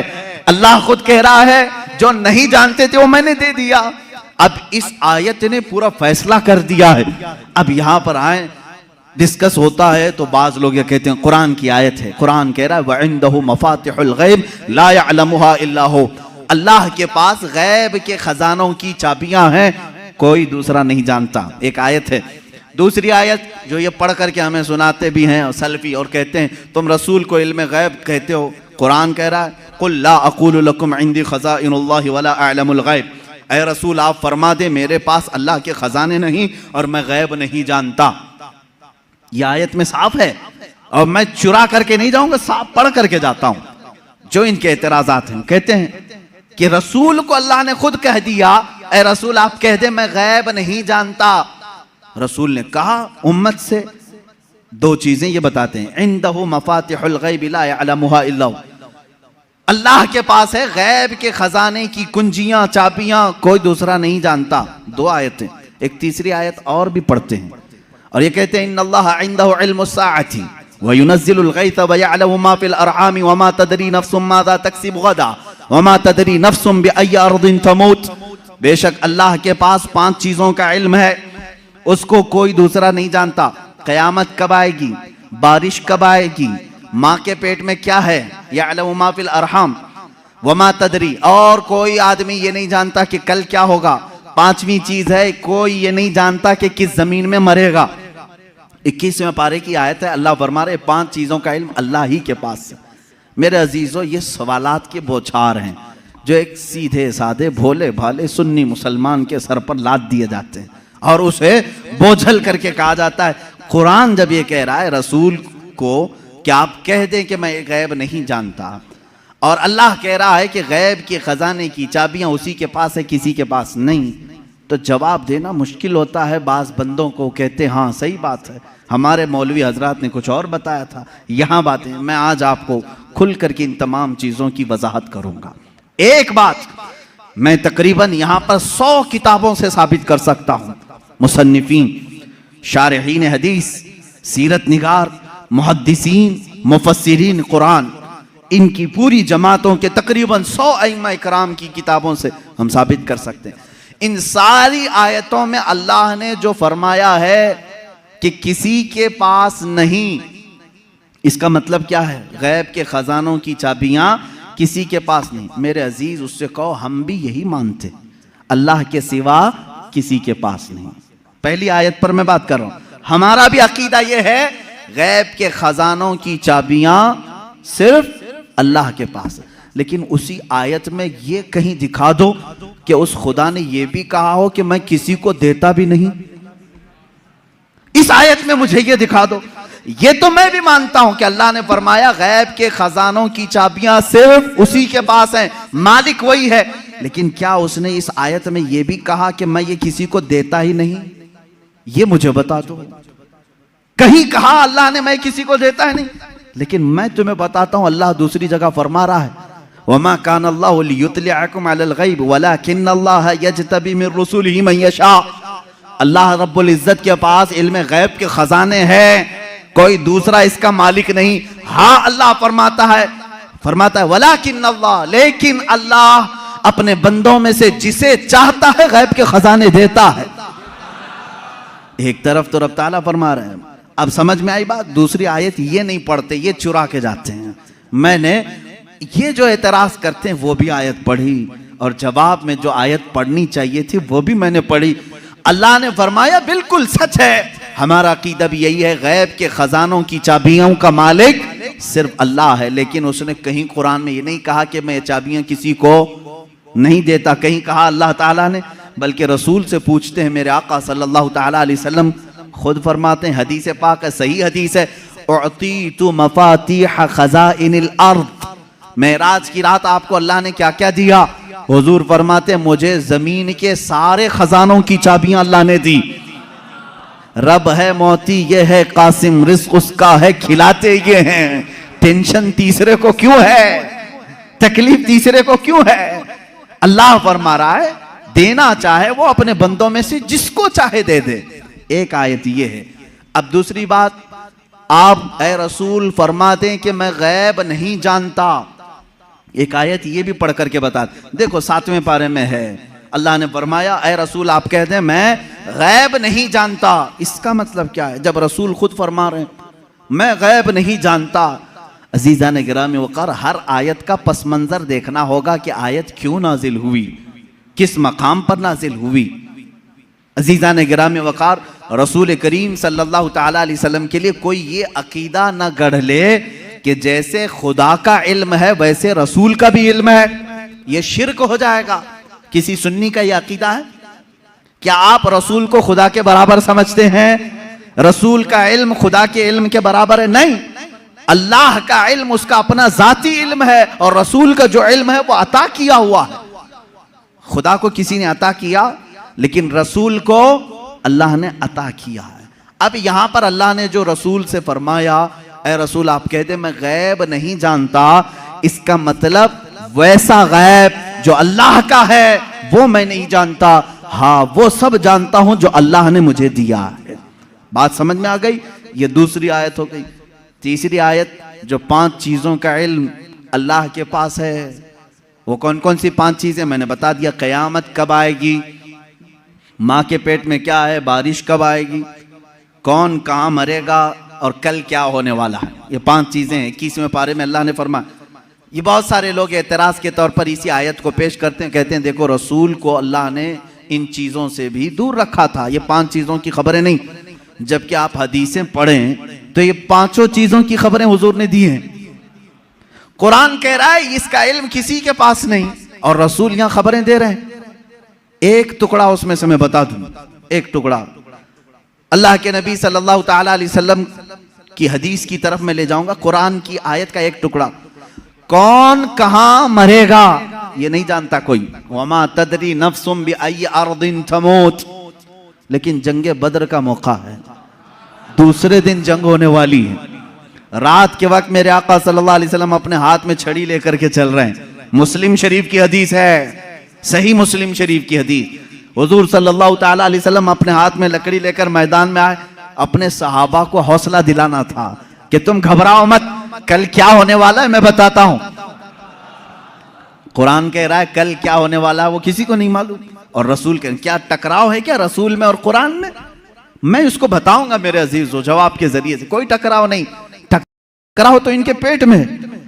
यहां हुजूर पाक सल्लल्लाहु ताला अलैहि वसल्लम ने अपनी लकड़ी उठाई और सहाबा से कहा इधर हटो, एक गोल लकीर खींची और फरमाया देखना कल जंग खत्म होने के बाद अबू जहल यहां मरेगा, अबू जहल गिर करके यही मरा होगा। दूसरा दायरा खींचा और एक काफिर का नाम लिया, कहा यहां उतबा मरेगा, यहां शैबा मरेगा। कुरान कह रहा है कौन कहां मरेगा ये किसी को नहीं मालूम, और रसूल लकीर खींच करके बता रहे हैं अबू जहल यहां मरेगा। अब जिस सहाबी ने ये हदीस रिवायत की है, आप हदीस के आगे के अल्फाज पढ़ें, इनकार की गुंजाइश उनके पास भी नहीं, इसलिए कि मुस्लिम शरीफ की हदीस है, मुस्लिम शरीफ की हदीस है जो बुखारी का दर्जा भी रखती है बाज मकामात पर। मेरे अजीजों साहबी कहते हैं जंग हुई, खत्म हुई, दूसरे दिन हम फतह का जश्न मना रहे थे, लेकिन मैदान में जब काफिरों की लाशें घसीटने के लिए आए तो हमने देखा रसूल पाक सल्लल्लाहु अलैहि वसल्लम ने जो दायरा खींचा था जिसके नाम का, वो एक बाल बराबर भी बाहर नहीं गिरा था, वहीं गिर। अबू जहल के लिए जो पिंजरा बनाया गया था उसी में मरा है। उतबा और शैबा के लिए जो डेडलाइन खींची गई थी वहीं उनका डेड हुआ है, आखिरी वहीं खत्म हुए हैं। मेरे अजीजों कुरान कह रहा है कल क्या होने वाला है ये किसी को नहीं मालूम, रसूल ने एक दिन पहले जंग कल कैसे होने वाली वो बता दिया। दूसरी चीज कुरान कह रहा है कौन कहां मरेगा ये नहीं मालूम, रसूल तो जमीन खींच करके बता रहे हैं। दो चीजें तो यहां हो गई, मां के पेट में क्या है ये भी कोई नहीं जानता। तुम रसूल की बात आते हो तो यहां कहते हो देखो रसूल, कुरान कह रहा है मां के पेट में क्या है वो नहीं जानता। तुम तो डॉक्टरों के बारे में भी इतना इल्म रखते हो कि सोनोग्राफी से बता देते हैं लड़का है कि लड़की है। आज के जदीद इल्म में इसका तो इनकार नहीं है। अब ये कुरान की आयत जिस चीज को मना कर रही है कोई नहीं जानता, इसका मतलब क्या है, इसका मतलब क्या है? अब बारिश का मसला है, बारिश कब होगी ये किसी को नहीं मालूम, बारिश कब होगी ये किसी को नहीं मालूम। लेकिन बारगाह मुस्तफ़ा सल्लल्लाहु अलैहि वसल्लम में एक साहबी हाजिर हुए, कहा कि आका कहत पड़ गया है, बकरियां सूख रही हैं, जानवर मरने के करीब में, बारिश नहीं है, कब आएगी? ये किससे पूछने आए साहबी? रसूल पाक से। जबकि कुरान कह रहा बारिश कब आएगी ये किसी को नहीं मालूम। मालूम होना ना होना अलग बात है, रसूल पाक ने कहा अभी नाजिल कर दे। हुजूर पाक सल्लल्लाहु ताला अलैहि वसल्लम को अल्लाह ने इतना इख्तियार अता किया कि आपने हाथ उठाया और कहा ए मौला हमारे कहत साली को दूर कर दे, बारिश बरसा। वो साहबी कहते हैं हमारे हाथ नीचे भी नहीं हुए थे कि बारिश शुरू हो गई, और इतनी हुई 8 दिन तक होती रही। दोबारा वो आए वही साहबी, उन्होंने कहा आका अब पानी भर गया है और घरों में आ रहा है, आप इतना कह दें कि अब बारिश मदीने में नहीं दूर बरसे। हुजूर ने फिर हाथ उठाया और कहा अल्लाहुम्मा हवालैना ला अलैना, ऐ अल्लाह हमारे इर्द गिर्द बरसा, अब हमारे लिए काफी है। वो साहबी कहते हैं मदीने के ऊपर से बादल छट गया, यहां सूखा रहा, आसपास बारिश बरसती रही। तुम तो इनकार कर रहे हो कि रसूल को कब बारिश आएगी ये नहीं मालूम। हदीस तो बता रही है रसूल जब चाहे आ जाए, जब चाहे आ जाए। अब आयत का क्या मतलब है? आयत में जो इनकार है और हदीस में भी है, हुजूर ने फरमाया 5 चीजों का इल्म किसी को नहीं। यहां यही जवाब मैं दूंगा, ऐ मेरे अजीज अल्लाह ने ये सच फरमाया कि ये 5 चीजों का इल्म अल्लाह ही के पास है, लेकिन पूरी आयत में अल्लाह ने ये कहीं नहीं फरमाया ये मैं किसी को दूंगा भी नहीं। अल्लाह ने फरमाया ये 5 चीजों का इल्म मैं किसी को देता भी नहीं, बल्कि अल्लाह जिसे चाहे इन 5 चीजों से खबरदार करे। जब आम बंदों को अल्लाह इन 5 चीजों से खबर कर सकता है तो अपने गैब बताने वाले रसूल को क्या ये 5 चीजों का इल्म नहीं दिया जाएगा? बेशक मेरे आका सल्लल्लाहु ताला अलैहि वसल्लम को खबरें थी। अब आओ अहादीस की रोशनी में कौन कौन सी चीजें सहाबा ने महसूस की हैं। जंगे बद्र के कैदी जो थे, वो जो कैद हुए थे 70 लोग थे, उनके बारे में मशवरा हो रहा था। बहुत सारी चीजें हैं गैब की खबरों में, मशवरा हो रहा था कि क्या किया जाए। बाज ने कहा इनको मार डालें, जला दें, बहुत इन्होंने सताया है मुसलमानों को। लेकिन हज़रत अबू बकर सिद्दीक़ रज़ियल्लाहु ताला अन्हु के मशवरे पर अमल हुआ। उन्होंने कहा इनसे फिदिया लेकर के छोड़ दिया जाए। हुज़ूर पाक सल्लल्लाहु ताला अलैहि वसल्लम हर एक कैदी को बारी बारी बुला रहे थे कि तुम्हारे पास जो है वो ले आओ, माल दो और आज़ाद हो जाओ, क्योंकि उन्होंने तलवार उठाई थी। तलवार उठाने का ये जुर्म है, अब आज़ाद हो। दूसरी कौमें तो छोड़ती नहीं, तलवार उठाने वाले को मार दिया जाता है या जेल में डाला जाता है। ये मेरे आका का रहम था कि फिदिया दे करके उन्हें छोड़ा जा रहा था, इसलिए कि ये बाद में फिर दायरा इस्लाम में आएंगे, छोड़ा जा रहा था। उन्हीं कैदियों में हुजूर के चचा अब्बास भी थे। वो ईमान लाए हुए नहीं थे, काफिरों की तरफ से लड़ने के लिए आए थे। अब्बास वो भी कैदियों में थे, चचा हैं। हुजूर सल्लल्लाहु ताला अलैहि वसल्लम के पास पहुंचे, कहा ए चचा आप तो उनके दुश्मनों के साथ आए थे, फिदिया दो और आज़ाद हो जाओ। कहा मेरे पास कुछ भी नहीं है, मेरे पास कुछ भी नहीं है, माल कुछ भी नहीं है। हुजूर पाक सल्लल्लाहु ताला अलैहि वसल्लम ने क्या फरमाया जानते हैं? कहते हैं चचा जब मक्का से निकले थे, अपनी बीवी उम्मुल फजल को एक गठरी आपने सिक्कों की दी थी, फलां जगह छुपाने के लिए कहा था, वो गठरी मंगवाएं और फिदिया दें और आज़ाद हो जाएं। अल्लाह अकबर। हज़रत अब्बास कहते हैं ये रास्ता मेरा और मेरी बीवी का, ये मोहम्मद अरबी सल्लल्लाहु अलैहि वसल्लम जंग के मैदान में बता रहे हैं। चचा आप घर से निकलते वक्त जो पैसों की थैली अपनी बीवी को सुपुर्द करके आए थे और कहा था फलां जगह छुपा के रखना, किसी को बताना मत, हुजूर ये तक बता रहे हैं। हज़रत अब्बास ने कहा मैं फिदिया तो लाऊंगा लेकिन पहले कलमा तैयबा भी पढ़ लूंगा। दायरा इस्लाम में आई हज़रत अब्बास रज़ियल्लाहु ताला अन्हु हुजूर सल्लल्लाहु ताला अलैहि वसल्लम पर ईमान लाए।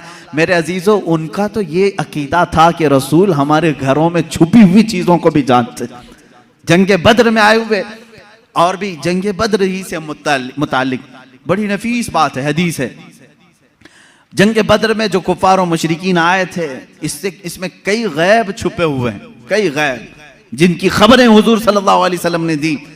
खत्म हुई, इसमें काफिरों को भारी नुकसान हुआ था, बड़ा नुकसान हुआ था। ये तो मालूम है कि सिर्फ 14 सहाबा की वफात हुई, शहादत हुई, बाकी 70 उनके मारे गए, 70 कैदी बनाए गए, पूरा माल वो छोड़ के भागे थे, जो 1000 की तादाद में आए थे और इधर 313 ही थे। उसके बाद वो इसी गम में पेचोखम खा रहे थे, गलता पेचा थे। मक्का के लोग यानी हसद में जल रहे थे। उनमें से एक शख्स था सफवान, उसके बाप को कत्ल कर दिया गया था मैदान बद्र में, उमैया बाप मार दिया गया। जब लोग जाकर के वाकयात सुना रहे थे, वो बहुत मालदार आदमी था सफवान, बहुत गम में आ गया कि मेरे बाप इतने बड़े आदमी सरदार कुरैश को मोहम्मद के साथियों ने कत्ल कर दिया। गम और गुस्से में, गैज़ में वो जल रहा था। उसी की कैटेगरी का एक और शख्स उमैर बिन वहब, उमैर बिन वहब, इनका बेटा कैदी बन करके हुजूर के पास गिरफ्तार हो चुका था। एक का बेटा कैदी बना है, एक का बाप मारा गया है। दोनों सेम कैटेगरी के हो गए, दोस्ती जल्दी होती है। ऐसे दोनों का जब मैटर सेम हो तो दिल की बातें शेयर होती रहती हैं। उमैर बिन वहब सफवान बिन उमैया के पास आए, हतीम काबा के अंदर, खाना काबा के हतीम के अंदर बैठे। उमैर बिन वहब ने कहा मेरे पास तो कुछ है नहीं, माल और दौलत, लोगों के कर्जे बड़े हुए हैं और हर कोई कर्जा मांगने आता है, ऐसे में मेरे बेटे को मोहम्मद ने कैद कर लिया है, क्या कहूँ। सफवान ने देखा सेम मैटर मेरा भी है, मुझे भी बदला लेना है, इसका भी है, एक काम करते हैं। उसने ऑफर दिया, कहा ए उमैर तेरे सारे कर्जे चुका दूंगा, प्लस इनाम दूंगा और मेरी तरफ से तलवार दूंगा, बस तू मोहम्मद का कत्ल करके आ सल्लल्लाहु ताला अलैहि वसल्लम। दोनों खुफिया मीटिंग करते हैं खाने काबा की हतीम में बैठकर, और उसके बाद सफवान ने अपनी तलवार को जहर में बुझाकर आग में तपा करके कि किसी को थोड़ा जख्म भी दे दिया जाए तो वो मर जाए, इतनी जहरीली तलवार उमैर बिन वहब के हाथ में थी। उमैर बिन वहब को शैतान कुरैश कहते थे कि सबको भड़काने वाला, जंगे बदर में लाने वाला। उमैर बिन वहब ये जहरीली तलवार लेकर मदीने आए। मदीने जिस वक्त ये पहुंचा, यहाँ हालात कैसे थे? मस्जिद नबवी के अंदर वो कैदी बंधे हुए थे, हुजूर पाक सल्लल्लाहु ताला अलैहि वसल्लम अंदर हैं। हज़रत उमर फारूक रज़ियल्लाहु ताला अन्हु चंद सहाबा के साथ पहरा दे रहे थे और हज़रत उमर जहाँ खड़े हों किसकी मजाल है कि अंदर जाए। जब वो करीब आया, अभी करीब आ रहा था उमर बिन वहब, हज़रत उमर बिल्कुल चौंक गए और उसके बाद अपने साथियों से कहा, खुज़ू हाज़ल कल्ब, पकड़ो इस कुत्ते को, ये आया क्यों है मदीना? ये बदर में दुश्मन बन करके आया था। ये अल्फाज है हदीस पाक में, कहा इस कुत्ते को पकड़ो जो पूरे लोगों को भड़का करके बदर में ले आया था, और झपट पड़े उस पर और उसके गले में रुमाल डाल करके उसको फंदा बना लिया। कहा क्यों आया है? कहा नहीं बस बेटे से मिलने आया था, बेटे से मिलने आया था, मेरा बेटा कैदी हुआ है तुम्हारे यहाँ, देखूं तो कुछ हाल चाल पूछ लूं इसलिए आया हूं। तो हज़रत उमर ने कहा इसको पकड़े रहो, पहले मैं इजाजत तो ले लूं रसूल पाक से। अंदर गए, कहा या रसूल अल्लाह सल्लल्लाहु ताला अलैहि वसल्लम, उमर बिन वहब आया है, कुरैश का वो भड़काने वाला आदमी जो जंग बदर में सारे लोगों को उकसा रहा था, और मुझे लगता है उसकी नीयत सही नहीं है। कौन कह रहा? उमर इब्न खत्ताब रज़ियल्लाहु ताला। हुजूर के जो मुहिब थे वो भी लोगों की नजरें देखकर पहचानते थे। कहते हैं मुझे उसकी नीयत सही नहीं लग रही है। हुजूर पाक सल्लल्लाहु अलैहि वसल्लम ने फरमाया उसको अंदर तो ले आओ, मैं भी पूछूं कि किस लिए आया है। हजरत उमर उसी तरह फंदा डाल करके अंदर ले आए। रसूल करीम सल्लल्लाहु ताला अलैहि वसल्लम ने बात करना चाहिए, उसके हलक में अटक रहा था। हजरत उमर से कहा छोड़ दो उसको, बात करने दो। तलवार भी है उमर बिन वहब के पास, जहरीली तलवार जो लटकी हुई है। रसूल करीम सल्लल्लाहु ताला अलैहि वसल्लम के ऊपर कभी किसी का रौब तारी नहीं हुआ, कभी हुजूर पाक के जिस्म अक़दस पर किसी का रौब तारी नहीं हुआ। निहायत ही संजीदगी के साथ अल्लाह के नबी सल्लल्लाहु ताला अलैहि वसल्लम ने पूछा, ऐ उमर क्यों आना हुआ मदीने? उसने कहा बेटे की खैर खैरियत के लिए आया हूँ, मेरा बेटा कैदी बन करके आपके यहाँ आया है। हुजूर ने फरमाया नहीं, ये मकसद नहीं होगा तेरा, ये मकसद तो नहीं होगा, सच सच बता। कहा नहीं, बेटे की खबर लेने के लिए ही तो आया हूँ। हुजूर ने फरमाया बेटे की खैरियत पूछने के लिए तलवार लेके क्यों आए हो? तलवार की क्या जरूरत है? उसने तलवार नीचे फेंक दिया और कहा इन तलवारों का क्या? जंगे बदर में तो आपने देखा हमारे पास तलवारें थी, फिर भी हम कामयाब नहीं हुए, इन तलवारों का क्या लेना? वो बातें बना रहा था जैसे सामने वाले को यूं समझा हो कि नहीं जानता है। वो तलवार नीचे रख करके कह रहा है तलवार से क्या होना जाना है, कुछ तो नहीं होगा। हुजूर पाक सल्लल्लाहु ताला अलैहि वसल्लम जलाल में कहा उमर बिन वहब चुप हो जाओ, वो बात बताओ जो मक्का के हतीम में बैठकर सफवान के साथ तुम करके आए हो। हतीम काबा के अंदर बैठ करके तुमने जो सफवान के साथ डीलिंग की है, मुआहिदा किया, वो बात बताओ। ये रसूल पाक सल्लल्लाहु अलैहि वसल्लम ने जैसी कहा, उमर बिन वहब कहता है मेरे बदन में राशा तारी हो गया, कपकपी तारी हो गई, इसलिए कि ये बात मेरे और सफवान के दरमियान राज थी। मक्का में तीसरा कोई नहीं जानता था, मदीने में बैठा हुआ ताजदार मदीना मेरी खबर दे रहा है। उमर बिन वहब ने कहा अशहदु अन्नका मुहम्मदन रसूलुल्लाह, मैं गवाही देता हूं कि आप अल्लाह के सच्चे रसूल हैं। तलवार छोड़ दी, ईमान ले आए। हजरत उमर ने गले से गले लगा लिया और उसके बाद बाहर आकर के कहते हैं सहाबा से, ऐ लोगों पहले मुझे ये शख्स खिंजीर से ज्यादा नापसंद था, लेकिन ईमान लाया है, अब मुझे मेरे अजीज बेटे से ज्यादा महबूब है। ये ईमान की अलामत भी है। अल्लाह के नबी सल्लल्लाहु ताला अलैहि वसल्लम ने वो खबर दी जो हतीम काबा में बैठ करके वो राजो नियाज से बातें कर रहे थे। इसलिए मेरे अजीजों, जब आप अपने घर में तन्हाई में बैठ करके याद करें, इस यकीन के साथ याद करो कि मेरा नबी सुन रहा है, मेरे आका को इसकी खबर है। अब रही बात, वो जिंदगी में जानते थे, बादे वफात भी जानते हैं। ये भी दलील हमारे पास। पहले हम जिंदगी ही की बात कर लें, जाहिरी जिंदगी की। अल्लाह के नबी सल्लल्लाहु ताला अलैहि वसल्लम के साथ एक बार नहीं कई मरतबा ये मामला आता है। जंगे मौता ये जॉर्डन की सरजमीन पर है, उर्दुन जिसको अरबी में उर्दुन कहते हैं, इंग्लिश में जॉर्डन। जंगे मौता ये बड़ी खतरनाक जंग हुई है सहाबा के साथ। उसमें रसूल करीम सल्लल्लाहु ताला अलैहि वसल्लम शरीक नहीं थे, मदीना तैयबा में थे चंद सहाबा के साथ। इसमें सहाबा गए, हजरत जाफर तैयार रज़ियल्लाहु ताला सिपह सालार बन करके गए थे। हजरत जाफर तैयार हुजूर सल्लल्लाहु ताला अलैहि वसल्लम के चचेरे भाई हैं, हजरत मौला अली करमल्लाहु वजहुल करीम के सगे भाई हैं, जाफर बिन अबी तालिब। ये सिपह सालार बन करके गए, वहां पर बाजिंतीनी लोगों से सख्त तरीन मुकाबला था। मदीने में मेरे आका सल्लल्लाहु ताला अलैहि वसल्लम बैठे हुए हैं, जंगे मौता हो रही है। आज आप जाकर के कैलकुलेट करके देख लेना मदीने से जॉर्डन का फासला कितना है, काफ़ी ज़्यादा होगा। वो एक अलग कंट्री है, आज ये सऊदी अरब अलग कंट्री है। दोपहर का वक्त है, अल्लाह के नबी सल्लल्लाहु ताला अलैहि वसल्लम मस्जिद में बैठे हैं, सहाबा सामने हैं। हुजूर अकरम सल्लल्लाहु ताला अलैहि वसल्लम अचानक आपकी आंखों में आंसू का कतरा है। आपने फरमाया, जंगे मौता में जाफर तैयार के हाथ में अलम था, लेकिन वो शहीद कर दिए गए, शहीद कर दिए गए। फिर फरमाया, अब अलम अब्दुल्ला बिन रवाहा के हाथ में है। हुजूर सल्लल्लाहु ताला अलैहि वसल्लम यहाँ सहाबा को बता रहे हैं। थोड़ी देर के बाद हुजूर ने फरमाया, अब्दुल्ला भी शहीद कर दिए गए। एक और सहाबी का नाम लिया। फिर उसके बाद हुजूर सल्लल्लाहु ताला अलैहि वसल्लम ने फरमाया, ए मेरे सहाबा, अब अलम उसके हाथ में है जिसको सैफुल्लाह कहा जाता है, यानी अल्लाह की तलवार के हाथ में अब झंडा आया है। कौन है? खालिद बिन वलीद के हाथ में है। अल्लाह रब्बुल इज़्ज़त खालिद बिन वलीद के हाथ में फतह रखा है। उसके बाद शाम हुई, सहाबा इकराम को हुजूर ने बशारत दे दी, खुशी मनाओ कि जंगे मौता में इस्लाम को फतह नसीब हुई, मुसलमान गालिब आए।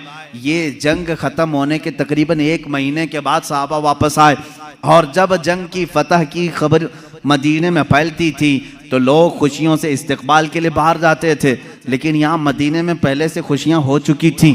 1 महीने के बाद वो सहाबा आए और वह आकर के हालात बयान करना चाह रहे थे। सहाबा ने कहा, रुको रुको, हम खुद बताते हैं जंगे मौता में क्या क्या हो रहा था। वो कहते हैं, क्या पहले झंडा जाफर अबी तालिब के पास नहीं था? कहा हाँ था। वो शहीद हो गए, उनके बाद अब्दुल्ला के पास था? कहा हाँ था। कहा उनके बाद जैद बिन हारसा के पास था? कहा हाँ उनके पास था। फिर झंडा खालिद बिन वलीद के हाथ में आया और फतह हो गई। वो सहाबा कहते हैं, हम लड़ने के लिए गए थे, तुम मदीने में बैठे थे, खबरें तुम दे रहे हो। उन सहाबा ने कहा, हाँ बात हमारे इल्म गैब की नहीं, रसूलुल्लाह के इल्म गैब की है। जिस वक्त तुम जंग के मैदान में थे, अल्लाह के नबी पूरे मौता जंग का नक्शा हमें मदीने में बता रहे थे। अजीजा ने गिरामी वक़ार, इसी को इमाम अहले सुन्नत फाजिल बरेलवी ने फरमाया है, सरे अर्श पर है तेरी गुजर, दिल फर्श पर है तेरी नजर, मलकूत तो मुल्क में नहीं कोई शय, वो जो तुझ पे आया नहीं। या रसूल अल्लाह, और कोई गैब क्या तुमसे नेहा हो भला, जब ना खुदा ही छुपा तुम पे करोड़ों दुरूद। अजीजा ने गिरामी वक़ार, बेशुमार वाक़यात में सहाबा कहते हैं, हमें मालूम था अल्लाह के नबी सल्लल्लाहु ताला अलैहि वसल्लम को इसकी खबर थी। अब अपने बाद होने वाले हालात को जो हुजूर ने बयान किए, वो खुद एक अलग टॉपिक है। क़यामत की निशानियां, रसूल करीम सल्लल्लाहु ताला अलैहि वसल्लम ने क्या क्या नहीं बयान किया। एक सहाबी हज़रत हुज़ैफ़ा बिन यमान रदियल्लाहु ताला, ये एक ऐसे सहाबी हैं, ये इनकी खुसूसियत ये थी, हज़रत उमर फारूक इनको देखते रहते थे। क्यों जानते हैं? ये राज हुजूर सल्लल्लाहु ताला अलैहि वसल्लम के कुछ राजों से ये वाकिफ थे। हज़रत हुज़ैफ़ा, हज़रत उमर जो है, जब भी किसी का जनाजा होता तो सबसे पहले सफ़ों में हज़रत हुज़ैफ़ा को देखते थे। अगर हज़रत हुज़ैफ़ा नमाज में हैं तो हज़रत उमर नमाज पढ़ते थे, अगर हज़रत हुज़ैफ़ा नहीं होते तो हज़रत उमर भी नमाज नहीं पढ़ते। क्यों? क्या बात है? क्या चीज ऐसी थी? आपसे पूछा गया, अमीरुल मोमिनीन क्या बात है, क्यों आप हुज़ैफ़ा को तलाश करते हैं, और जब हुज़ैफ़ा जमात में हो तो आप नमाज पढ़ते हैं जनाजे की, वो ना हो तो नमाज जनाजा नहीं पढ़ते। बात ये है मेरे अजीजों, हज़रत हुज़ैफ़ा कहते हैं रसूल करीम सल्लल्लाहु ताला अलैहि वसल्लम ने उनको क़यामत तक आने वाले मुनाफिकीन का नाम के साथ बताया था। फला बिन फला मुनाफिक है, फला बिन फला मुनाफिक है, फला बिन फला मुनाफिक है। हज़रत हुज़ैफ़ा कहते हैं मैंने सब नाम याद रखे। हज़रत उमर कहते हैं ये राज़े रसूल के जानकार थे और ये जानते थे कि कौन मरा है, मोमिन मरा है कि मुनाफिक मरा है। हज़रत हुज़ैफ़ा जिस जनाजे में शरीक होते, हज़रत उमर कहते मोमिन का जनाजा गया, जहाँ नहीं होते वो खुद ही दूर हट जाते। हज़रत हुज़ैफ़ा नहीं है, इसका मतलब है दाल में कुछ काला ज़रूर है। मेरे अजीज़ों, हुज़ूर अकरम सल्लल्लाहु ताला अलैहि वसल्लम ने उन्हें नाम के साथ बताया था। क्या ये गैब की खबर नहीं है? ये गैब की खबर नहीं है किसके दिल में क्या छुपा है। ईमान और निफाक तो ये दिल की कैफियत का नाम है। हुज़ूर अकरम सल्लल्लाहु ताला अलैहि वसल्लम नमाज की हालत में हों और सहाबा इकराम पीछे नमाज पढ़ रहे हों, तब भी हुजूर फरमाते हैं तुम्हारे रुकू और सजदे भी मुझसे छुपे हुए नहीं, तुम अपने दिलों में जो सोचते हो वो भी खबरें अल्लाह ताला मुझ पर मुनकशिफ फरमाता है। अब हजरत हुज़ैफा रज़ियल्लाहु ताला अन्हु फरमाते हैं, वही हदीस सुन लें। हुजूर अकरम सल्लल्लाहु ताला अलैहि वसल्लम एक दिन अपने हुजरे से बाहर आए, मिंबर पर खड़े हो गए, फज्र की नमाज पढ़ाकर मिंबर पर खड़े हो गए, खुतबा देते रहे। हजरत हुज़ैफा कहते हैं जोहर की अजान हो गई, जोहर तक जोहर की नमाज पढ़ाई, हुजूर पाक सल्लल्लाहु अलैहि वसल्लम फिर मिंबर पर चढ़े, खुतबा देते रहे, असर हो गई, असर के बाद फिर खुतबा दिया, मगरिब हो गई, मगरिब के बाद फिर खुतबा दिया, इशा हो गई। इतना लंबा खुतबा पूरी जिंदगी पाक में कभी नहीं था। हजरत हुज़ैफा रज़ियल्लाहु ताला अन्हु इस हदीस के रावी में फरमाते हैं, ये वो दिन था जब मैं तन्हा नहीं और भी सहाबा थे। अल्लाह के नबी सल्लल्लाहु ताला अलैहि वसल्लम ने अपनी वफात के बाद से लेकर क़यामत तक आने वाले हर फितने को हुजूर ने खुतबे में बयान किया। और हुजूर हजरत हुज़ैफा फरमाते हैं, इतने फितने, कौन किस फितने का बानी होगा, कौन फाउंडर होगा, कौन कौन सी जमातें तश्कील पाएंगी, कितने फिरके बनेंगे और फिरके का फाउंडर कौन होगा, उसके नाम के साथ हजरत हुज़ैफा कहते हैं 300 फितनों के बानियों के नाम तो मुझे याद हैं। हुजूर सल्लल्लाहु ताला अलैहि वसल्लम मिंबर पर बयान कर रहे हैं। और एक हदीस हजरत अबू हुरैरा से, हुजूर सल्लल्लाहु ताला अलैहि वसल्लम अपने हाथ में 2 किताबें लिए हुए थे। पूछा हजरत अबू हुरैरा ने क्या है? हुजूर ने फरमाया ये एक है, ये एक है, इसमें सारे जन्नतियों के नाम है, इसमें सारे जहन्नमियों के नाम। इसकी भी खबर अल्लाह ने रसूल पाक को अता की थी। अब कौन कौन सी चीजों को तुम निकालोगे कि ये नहीं जानते थे, वो नहीं जानते थे, कौन जन्नती है और कौन दोज़खी है, इसकी खबर भी मेरे आका सल्लल्लाहु ताला अलैहि वसल्लम अता फरमा रहे हैं। बल्कि जन्नत के अंदर पहुंचने वालों की खबरें, दोज़ख में कौन कौन जाएगा उनकी खबरें, कब्रों के मुतालिक, यहाँ तक कि एक हदीस पाक है, हुजूर सल्लल्लाहु ताला अलैहि वसल्लम गुजर रहे थे, एक जगह कब्रस्तान के खड़े हो गए और आपने एक बेरी के दरख्त की टहनी शाख को तोड़कर उन कब्रों पर लगाया, हरे हरे पत्ते थे। सहाबा ने पूछा या रसूल अल्लाह सल्लल्लाहु ताला अलैहि वसल्लम क्या बात है, आपने ये पत्तों को इनकी कब्रों पर रखा, यहीं से फूल चढ़ाने का सबूत भी हमें मिलता है। हुजूर पाक सल्लल्लाहु ताला अलैहि वसल्लम ने हरी भरी टहनियां लगाई।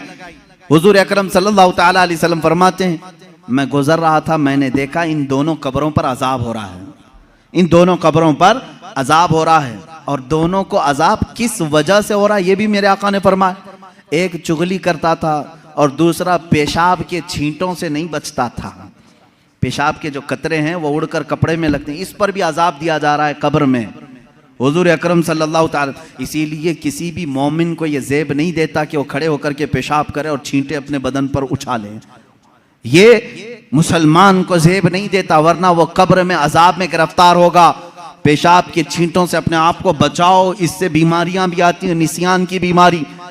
जो पेशाब के छींटों से अपने आप को नहीं बचाता उसको भूलने की बीमारी लग जाती है, बार बार भूलेगा, हाफिजा कमजोर होगा, और प्लस अजाब अलग। हुजूर अकरम सल्लल्लाहु ताला अलैहि वसल्लम फरमाते हैं, दोनों कब्रों पर मैंने टहनियां इसलिए रखी कि हर हरा पत्ता अल्लाह की तस्बीह बयान करता है, जब तक वो ताजा होते हैं अल्लाह की तस्बीह बोलते हैं पत्ते, और इनकी तस्बीह पढ़ने से उनके कब्र के अजाब में तखफीफ हो जाती है, अजाब उनका हल्का हो जाता है। अब समझ गए आप, कब्र पर टहनियां लगाने का सबूत इसी हदीस पाक से है। फूल भी ताजे हम इसलिए डालते हैं कि वो तस्बीह पढ़ें और कब्र वाले को उसका फायदा हो। हाँ, औलिया कामिलीन के मज़ारात पर इसलिए कि उनके दर्जात में बुलंदी हो, अजाब में तखफीफ गुनहगारों के लिए, और जो नेकोकार हैं उनके दर्जात में बुलंदी के लिए, दोनों भी मकसद ठीक हैं। हुजूर अकरम सल्लल्लाहु ताला अलैहि वसल्लम ने कब्र के अंदर के हालात भी बयान फरमाए। कब्र के अंदर के हालात, एक बार खुतबे के लिए खड़े हुए लोगों से पूछा, ऐ लोगों कुछ पूछना है मुझसे पूछ लो, कुछ पूछना है मुझसे पूछ लो। एक साहबी हजरत अब्दुल्ला, उन्होंने पूछा कि या रसूल अल्लाह सल्लल्लाहु अलैहि वसल्लम मेरे बाप कौन है, मेरा बाप कौन है। लोग उनको ताना मारते थे। हुजूर सल्लल्लाहु ताला अलैहि वसल्लम ने फरमाया, अब्दुल्ला तेरे बाप का नाम हुज़ाफा है, हुज़ाफा है। और तहकीक के बाद यही बात साबित हुई, उनके वालिद अब्दुल्ला बिन हुज़ाफा, हुज़ाफा उनके वालिद थे, हुजूर सल्लल्लाहु ताला अलैहि वसल्लम को इसकी भी खबर है कौन किसका बेटा है, इसकी भी खबर है। अब बाद वफात की बात भी मैं बता दूं, क्या हुजूर सल्लल्लाहु ताला अलैहि वसल्लम को उनकी वफात के बाद की खबर होगी कि नहीं होगी? रसूल करीम सल्लल्लाहु ताला अलैहि वसल्लम को वफात के बाद खबर है या नहीं? हयात बादल ममात, ये मेरा खुद अलग एक उन्वान रहेगा, हयातुन नबी। लेकिन हुजूर की वफात के बाद वो अपनी उम्मत को जानते हैं कि नहीं जानते? अजीजान गिरामी, एक सहाबी कहते हैं हुजूर सल्लल्लाहु ताला अलैहि वसल्लम से, उन्होंने अर्ज किया आका मैं आपसे करीब होने के लिए क्या करूं? हुजूर सल्लल्लाहु ताला अलैहि वसल्लम की वफात के बाद की बात पूछ रहे हूं। हुजूर ने फरमाया तुम कसरत से दुरूद पढ़ो, कसरत से दुरूद पढ़ो। उन्होंने पूछा, हर उस सहाबी ने अच्छा किया जो पूछा, इस जमाने में वो फतवा भी दिया जा सकता है। उन्होंने पूछा या रसूल अल्लाह सल्लल्लाहु अलैहि वसल्लम, क्या आपकी वफात के बाद, मौत के बाद मेरा पड़ा हुआ आप तक पहुंचेगा? यही तो सवाल है दूसरों का। और उन्होंने सुन्नियों का बोझ भी हल्का किया, कोई शक में ना रहे। हुजूर पाक सल्लल्लाहु अलैहि वसल्लम ने जवाब में भी इतना ही नहीं फरमाया पहुंचेगा, बल्कि यूं फरमाया सहाबी को, वो और लोग हैं जिनके मरने के बाद हड्डियां गल जाती हैं, जिस्म सड़ जाता है। इन्नल्लाह हर्रम अलल अर्दि अन तअकुल अजसादल अंबिया फनबियुल्लाहि हय्युन युरज़क़। अल्लाह के नबी फरमाते हैं, हदीस है, बेशक अल्लाह ने जमीन को हराम कर दिया है, वो नबियों के जिस्मों को खा नहीं सकती। अल्लाह के नबी जिंदा होते हैं और रिस्क भी दिए जाते हैं, उनको रिस्क दिया जाता है। तुम जो दुरूद पढ़ते हो सिर्फ पहुंचता नहीं, मेरे आका फरमाते हैं जिसने दुरूद पढ़ा मैं उसे भी जानता हूं, उसके बाप को भी जानता हूं। पढ़ो दुरूद मुबारक। अल्लाहुम्मा सल्लि अला सय्यिदिना मुहम्मद व अला आलिहि व अस्हाबिहि व बारक व सल्लम अबदा। रसूल करीम सल्लल्लाहु ताला अलैहि वसल्लम फरमाते हैं मैं उसको भी जानता हूं, उसके बाप को भी जानता हूं। गैब की खबरें रखने वाला वो रसूल कभी ये नहीं फरमाया कि मदीने से भेजेगा तो जानता हूं, मक्के से भेजेगा तो जानता हूं। मुतलक फरमाया अफ्रीका से भेजे, हिंदुस्तान से भेजे, पाकिस्तान से भेजे, जहां से भी भेजे, चाहे उसके बाप का नाम जैसा भी हो, लेकिन मेरे आका ने फरमाया मैं उसको भी जानता हूं, उसके बाप को भी जानता हूं। ऐ मुसलमानों, फख्र करो इस बात पर, कुर्बान जाओ इस बात पर। एक दुरूद ऐसा है, एक इबादत ऐसी है, जब हम यहां पढ़ते हैं हमारे बाप का तज़किरा मदीने में हो रहा होता है। मेरे आका की जालियों के सामने हमारे बाप का नाम तक पहुंच जाता है। इससे बड़ी खुशकिस्मती तुम्हारी और क्या हो सकती है, जब नबी को फरिश्ता जाकर यह बता रहा हो या रसूल अल्लाह फलां का बेटा फलां अभी दुरूद पढ़ा है और आपकी बारगाह में पहुंचाया जा रहा है। फरिश्ते पहुंचाते हैं। बाज वो हैं, हुजूर फरमाते हैं, जिनके दुरूद को मैं खुद सुनता हूं। बाज वो हैं जिनके दुरूद को मैं खुद सुनता हूं, और बाज वो हैं जिनके दुरूद को अल्लाह के मलाइका फरिश्ते मुझ तक पहुंचाया करते हैं। ये कब तक पहुंचाते हैं इसकी भी कोई लिमिट नहीं, जब तक क़यामत ना आ जाए रसूल पाक हर उम्मती की खबर रखते हैं। मेरे अजीजों, ये अकीदा क्यों जरूरी है अब मैं आपको बता दूं। जालिमों ने, अंग्रेजों ने, यहूदियों ने, उनके अंदर एक जमात है मुस्तशरिक, जिसको ओरिएंटलिज्म कहा जाता है। ये मुस्तशरिक हैं, ये इस्लाम को पढ़ते हैं, होते यहूदी हैं, ईसाई हैं, मशनरी के लोग इस्लाम को पढ़ते हैं, कुरान पढ़ते हैं, हदीस पढ़ते हैं, आलिम भी बन जाते हैं, और फिर हमारी यूनिवर्सिटीज़ में पढ़ाते भी हैं और लोगों के दरमियान इस्लाम की बातें करते हैं। लेकिन कुछ न कुछ इसमें से एतराज़ निकाल करके मुसलमानों के अकीदे में कशमकश लाना चाहते हैं, वसवसे डालना चाहते हैं। ऐसे हर ज़माने में रहे, आज भी है। खुद मिस्र में जामिया काहिरा यूनिवर्सिटी का नाम है, काहिरा यूनिवर्सिटी, वहाँ पर आज भी वो यहूदी इस्लामी तालीमात पढ़ा रहे हैं, फ़िक़्ह इस्लामी पढ़ाते हैं। वो है नहीं मुसलमान, लेकिन इस्लामी तालीमात से खूब वाकिफ़ है। और उन्होंने, एक गोल्ड ज़हर नाम का शख्स था जो मुस्तशरिक है, उसने किताबें लिखी, वो हदीस भी और कुरान की तफसीर भी जानता था। हैरत होगी आपको, दुनिया की सबसे बड़ी डिक्शनरी हदीसों को तलाशने के लिए बड़ा मसला था कि कौन सी हदीस कहाँ है। बुखारी में है कि मुस्लिम में है, मिशकात में है, तिरमिजी में, अबू दाऊद में, नसाई में, इब्ने माजा में, हदीस की हजारों किताबें, कहाँ कौन सी हदीस मिलेगी। इसकी पहली डिक्शनरी जिन्होंने बनाया अल-मुअजमुल मुफहरिस लि अल्फाजिल हदीस। ये तकरीबन 6 या 7 जिल्दों में किताब है, डिक्शनरी है। अलिफ से अगर हदीस शुरू होती है तो ये कहाँ कहाँ मिलेगी उसके साथ लिखा हुआ है। इस पर पूरी मेहनत किया 4 यहूदी आलिमों ने, वो मुसलमान नहीं। उनको क्यों इतनी फिक्र है, क्यों वो इतनी मेहनत कर रहे हैं? तफसीर पर लिखा है इन्होंने, इल्मे तफसीर पर किताबें लिखी हैं। मेरे अजीजों, मोहब्बत इस्लाम में नहीं, अदावत इस्लाम में लिखते हैं और उसके बाद एतराज करते हैं खुद अपनी तरफ से और मुसलमानों में छोड़ देते हैं। यहीं से जमातें बनती हैं, यहीं से जमातें बनती हैं। इनके जो शागिर्द हैं मुस्तशरिकीन के, वो मॉडर्न ख्याल बन करके मुसलमानों में आते हैं और नई नई बातें ले आते हैं। मोहम्मद बिन अब्दुल वहाब नजदी, जो सबसे पहले अपने नए अकायद को सऊदी अरब में पेश किया, इनके उस्ताद कौन कौन थे जरा आप मुझे बताओ, कहां कहां पढ़े थे? उस्ताद से मुतासिर होकर के आए। ऐसे मिस्र में भी बहुत सारे हैं जो जर्मनी में इस्लामी तालीमात पढ़ते रहे, इंग्लैंड में पढ़ते रहे। इस्लामिक डिपार्टमेंट के अंदर बहुत सारे मुदर्रिस इस्लाम पढ़ाने वाले यहूदी हैं, ईसाई। ये भी नहीं कि छुप करके, बल्कि वो जाहिर भी हैं, वो कहते भी हैं हम ईसाई हैं, हम यहूदी हैं, लेकिन इस्लाम को हम पढ़े हुए हैं एज ए नॉलेज, एक दिरासा के तौर पर। लेकिन उनका काम सिर्फ ये होता है कुछ ना कुछ वसवसा डालना, कुछ ना कुछ वसवसा डालना। ऐसे हजारों वसवसे उन्होंने डाले, लेकिन उलमाए रब्बानियीन की जमात हर जमाने में रही है जो दंदा शिकन उनका जवाब भी देती रही।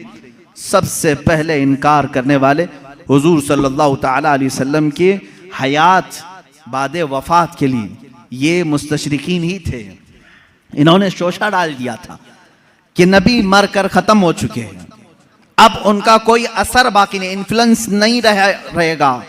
इस तरह की बातें उन्होंने लिखी, उनसे एडॉप्ट किया कुछ हमारी जमात के उलमा, वो बाद में अलग हो गए। हुजूर सल्लल्लाहु ताला अलैहि वसल्लम के इल्म के बारे में सबसे पहले यही मुस्तशरिकीन यहूदियों और ईसाइयों ने सवालात छोड़े। सबसे पहले इन्हीं की तरफ से एतराज आता है कि रसूल पाक सल्लल्लाहु ताला अलैहि वसल्लम को कभी गशी आ जाती थी और इस आलम में वो कुछ ना कुछ बोल जाते थे, मुआज़ल्लाह रब्बिल आलमीन।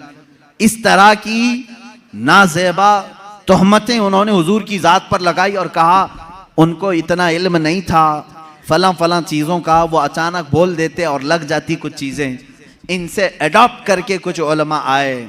मेरे अजीज़ों, क्यों जानते हैं ये मेरे आका के इल्म गैब पर क्यों इस तरह की बातें करते हैं?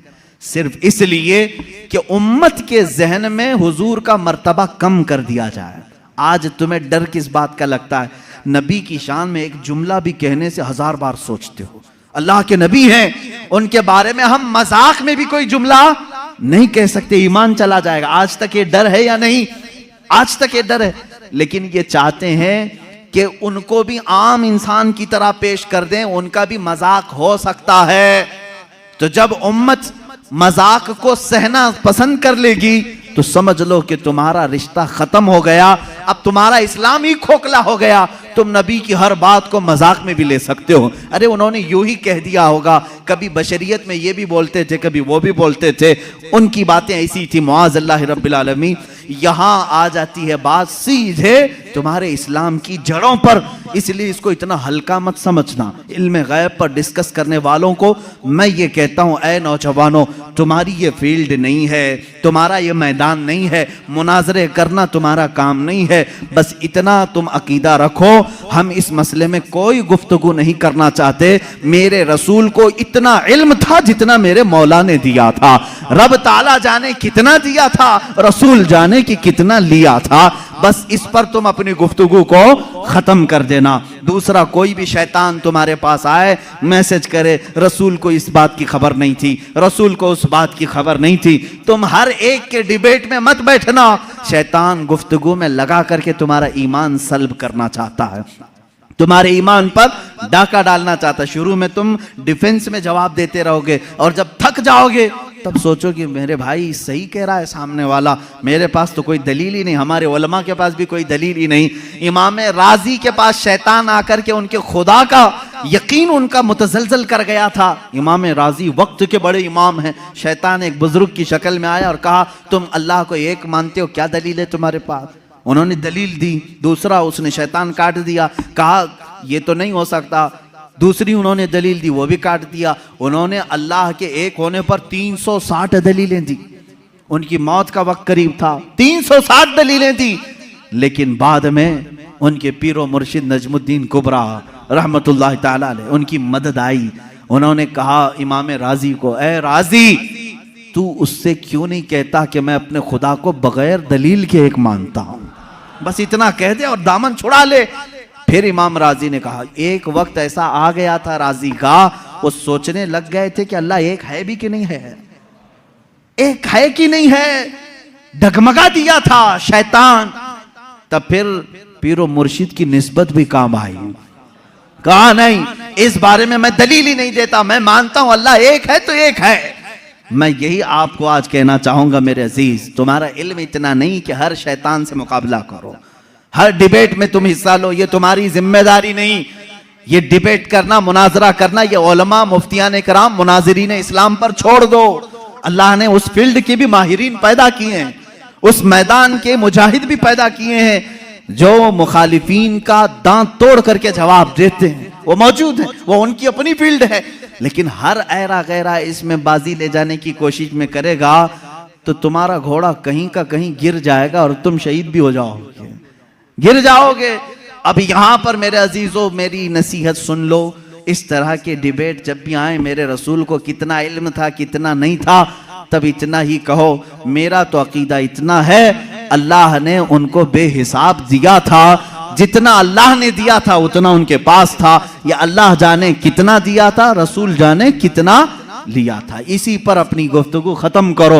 रसूल करीम सल्लल्लाहु ताला अलैहि वसल्लम के इल्म गैब पर ज्यादा डिस्कस ना करो। इसके बाद इंशाअल्लाह और भी दीगर बहसें आएंगी। हुजूर बशर थे कि नूर थे, हुजूर हाजिर हैं कि नाजिर हैं कि नहीं हैं, हुजूर वफात के बाद जिंदा हैं या नहीं, हुजूर को कितने इख्तियारात थे, ये सब आज के मसाइल जो फैलाए हुए हैं किताबों में, मैं इंशाअल्लाह अज़ीज़ हर एक पर थोड़ी सी ही सही गुफ्तगू करने की सआदत ज़रूर हासिल करूँगा। इसलिए कि हमने रसूल माना है तो वो रसूल माना है जैसे सिद्दीक़ अकबर ने माना था, हम वो रसूल मानते हैं। इसलिए कि हज़रत सिद्दीक़ अकबर का ईमान तो देखो, अबू जहल आया एक बार कहने लगा, अबू बकर तुम्हें मालूम है, यही ईमान होना चाहिए आपका भी।